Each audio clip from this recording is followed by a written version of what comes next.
Each of us seems to have had our own adventures after we arrived. How interesting and wonderfully fun! So, then we each arrived here in the stage. I mean, in Florence, at different times. How odd. As far as this apple recalls, the instruction book didn't mention anything about that. So then you and your friends came here on a sort of pilgrimage. Was it a journey of discovery, or is it simply that you wish to see the beauty of Firenze? It was only supposed to be a quick journey, but something happened along the way. Accidents, murders, and now the threat of an all-out war. Again, I'm sorry, but we're in need of your help, Signore Apple. What do you mean, we? My friends and allies. My fellow assassins. Assassins? Mr. Ezio, I need to know more about this organization of yours before making any decisions.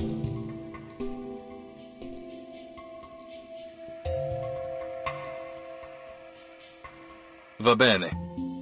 I'll tell you whatever you need to know, if it is in my power to tell you. The assassins have a long history.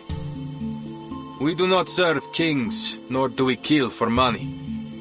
We fight for peace, and for the freedom of mankind.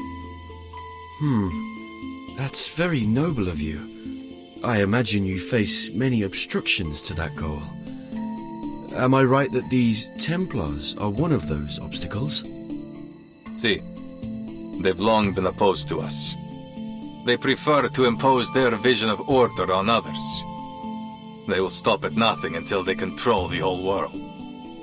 If order is what they're after, this apple does sympathize with them to some extent. There is no such thing as absolute justice, but we can all do our best to pursue it. No. Nothing of what they do could be called justice. This order they believe in is only a disguise. All they truly desire is control. Their rise to power would be the end of freedom. No one would be spared. I see. Ask anything of us, we will do it for you. Anything within our reach. All right. As Mr. Apple is already deeply involved in this, I must admit, I am curious about his change in appearance. Maybe we will find our answer to that in this secret chamber. Grazie, amica. Va bene. Now that we've reached an agreement, allow me to continue studying this manuscript. I've seen this before. Signorina Sotheby only borrowed it for us. We'll have to return it soon, so our time is short. Let's get started and see what clues we can find.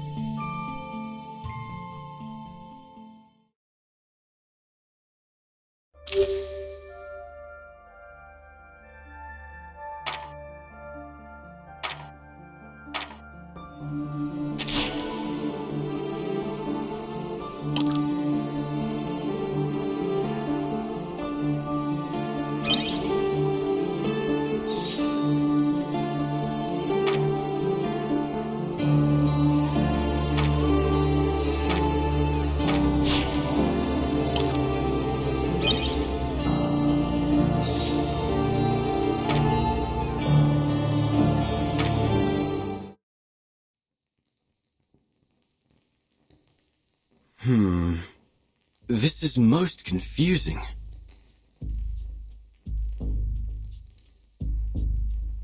Almost every fresco has one of these humanoid symbols, each adopting a different pose. I once read something similar in a detective story. It could be a secret code, used between close friends to encrypt their conversation, like Typhon and Orthrus. Orthrus? You mean this might be an encrypted version of ancient Greek? The grammar doesn't seem to match.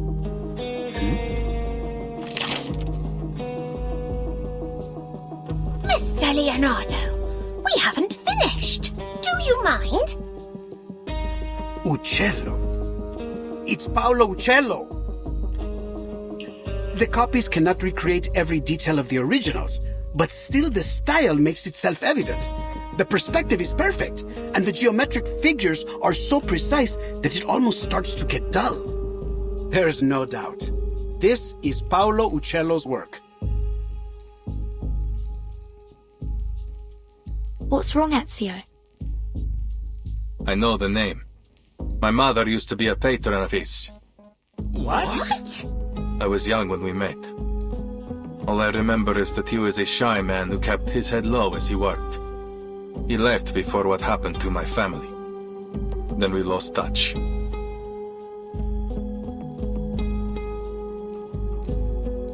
I haven't seen him since. Ezio's mother, La Signora Maria Auditore, is a kind-hearted patrona. She has sponsored many artists, myself included. I never expected Uccello to be involved, though I've heard he was a strange man. He became obsessed with his studies on perspective. Then eventually he disappeared. Not even his family knew where he went. It was declared that he died some time ago, 1475, I believe. But some claim that he is still alive, still painting, scratching out a living somewhere far from civilization. Hold on. Take a look at the lines in the other frescoes. This bird, its lines are rougher than Uccello's. These were drawn by someone else, an imitator. You're right. This is a counterfeit. This apple hadn't expected an assassin to be so cultured, Ezio. Don't be fooled by his rough exterior, Signore. The Auditores were once one of the great families of Firenze. Not so powerful as the Medicis, but still.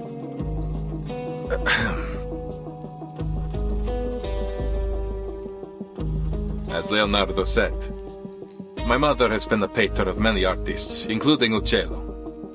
I've seen his work many times on the walls of our home in Monteriggioni. This is...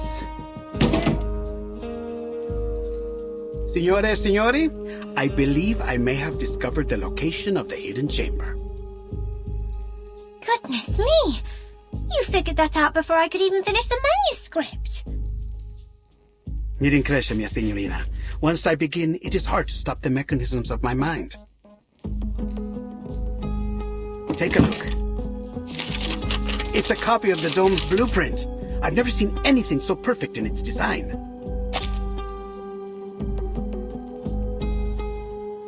The design was inspired by the Pantheon, and Brunelleschi invented the double-layer dome on that basis. What a genius idea! The two shells serve as a buttress to each other, so that the dome could avoid from collapsing, even at this size. Precisely! But see here, the tunnel between the two shells is scarcely wide enough for a man to fit through. That is, except for this space below the ribs. Which means the secret chamber has to be there.